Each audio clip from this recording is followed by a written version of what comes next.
रक्तदान को लेकर युवाओं ने एक अच्छी पहल की शुरुआत की है। इस अभियान के लिए 100 से 150 लोगों की टीम जागरूकता अभियान चला रहा है।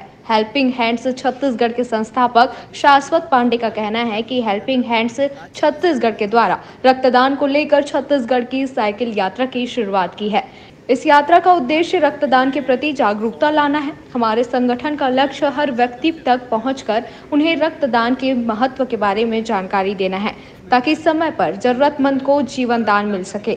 इस नेक कार्य में हमारा साथ दें और रक्तदान के प्रति जागरूकता बढ़ाने में योगदान करें। जांजगीर चांपा से सौरभ थवाइत की रिपोर्ट। अभी तक हम लोग 22 जिला भ्रमण कर चुके हैं।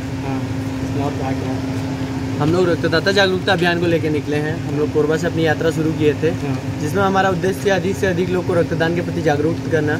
आज छत्तीसगढ़ में जिला अस्पतालों में रक्त की इतनी कमी है कि प्राइवेट अस्पताल जितने भी ब्लड बैंक है प्राइवेट, उनमें धांधली चल रही है रक्तदान के प्रति। पैसे की डिमांड्स की जाती है। इसी के चलते हम लोग रक्तदान के लिए जो प्रेरित कर रहे हैं, बहुत से लोगों को अच्छा रिस्पॉन्स मिल रहा है, लोग प्रेरित हो रहे हैं और रक्तदान करने का संकल्प ले रहे हैं। अभी और कहाँ आगे कहाँ तक और जाने के इसमें आप लोग संकल्प बनाए हैं उसमें? इसके बाद हम लोग हमारा नेक्स्ट टारगेट शक्ति है, उसके बाद रायगढ़ में हम यात्रा का समापन करेंगे। जी, मेरा नाम प्रेम सोनी है। अपन कोरबा से निकले हैं रक्तदाता जागरूकता के प्रति। हमारा काम यही है कि लोगों को हम रक्तदान के लिए जागरूक करें। अभी तक हम 22 जिला कवर कर लिए हैं। कल रायगढ़ जाना है। अभी हम शक्ति के लिए निकल रहे हैं। आप लोग के ग्रुपिंग में कितने लोग हैं? हमारे ग्रुपिंग में 100 से 150 लोग हैं। अभी धीरे धीरे अभी सदस्यता अभियान भी होगी।